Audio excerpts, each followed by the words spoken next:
Ryan McCaffrey with IGN. I'm with Richard Foge from Undead Labs. We're looking at State of Decay 2, and we are going to dig a little deeper into the base building stuff and the different upgrades you can do to your community shelter. Yeah. Richard, what do you think? We're not at the beginning of the game here. No, we're this is definitely not the beginning of the game. This is more towards the end of the game, a bit of an aspirational thing. But you can see my base is a little bit of a mess right now, and there's some unused facility slots that we have in here that we can get fixed up. So I was going to give you a quick tour of what's going on. Yeah, that'd be great. I know, of course, base building has been a huge part of State of Decay, even in the first game, and even more so here. And there's you've redesigned the UI, the menus, and there's so many more options and things you can do with your base that I was hoping you could kind of walk us through some of this new stuff. Yeah, that's exactly right. So we spent a lot of time looking at the feedback that we got about how the base systems work, and specifically a lot of the feedback that we got on the UX, which wasn't amazing on the first game. And we put a lot of energy into making sure people could build the base of their dreams and achieve their aspirational goals of what would you do in the zombie apocalypse. Yeah. So one of the biggest changes from State of Decay 1 to State of Decay 2 is we've added zombies to the game. As zombies walk into your base there. I guess you don't have any perimeter defenses, any passive defenses. I have a watchtower, but it's not doing good work right now. But what I was going to say before the zombies interrupted me is, in addition to the normal slots that we had in State of Decay 1, we now have these large slots, which are for larger projects that will benefit your base significantly by having things like this farm slot, for instance. Cool. It's a large slot. The benefits for that is it's gonna give me a lot of food per day, as well as some other cool functionality. Man, they just keep coming.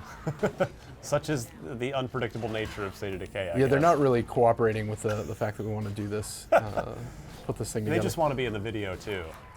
Everyone wants their time to shine. That's Another right. thing that you could see going on here, because of the zombies coming in constantly, there have been a couple sieges on this base recently, and I haven't done any of the maintenance required to kind of keep it back up.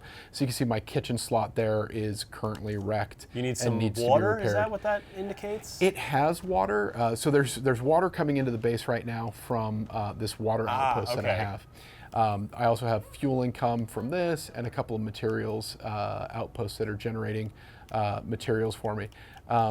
What I need to do now is get some folks to start fixing up some of these facilities that I have. The watchtowers are working right now and keeping these zombies out of the base because it's busted. So I've got labor over there off to the side. You can see I have 4 labor right now, and I can get a couple people started on fixing this up. So it's going to take about 15 minutes for that to get fixed up. The infirmary's getting fixed up. That'll be done in the next 4 minutes or so. Okay. I was desperate to get that back because I had a lot of survivors to maintain here. But in addition to adding a lot of different new facilities in the new large facility slot, we also added a lot of functionality to the existing facility structure that we have, and actions that you can perform in those facilities as you upgrade them, as you get access to different facility mods and things like that. You're able to then come in and craft different consumables, weapon modifications that you can use, and in the case of vehicles, you can upgrade certain vehicles if you have an auto workshop, for instance. So because I have the right survivors and I have this upgraded consumables workshop, I can make these soda can bombs.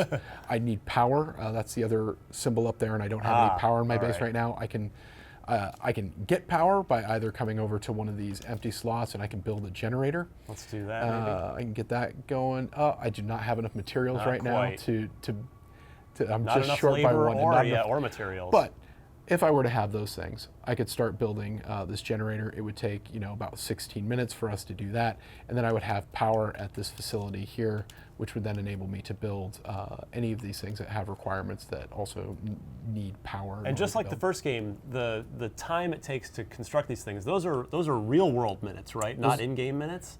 They're actually, because we don't have offline progress anymore, we got rid of that functionality. Right. It is just straight up in-game minutes. So if you were to leave the game while it was about 15 minutes left, or 5 minutes left to go, when you come back, it's going to be 5 minutes left to go.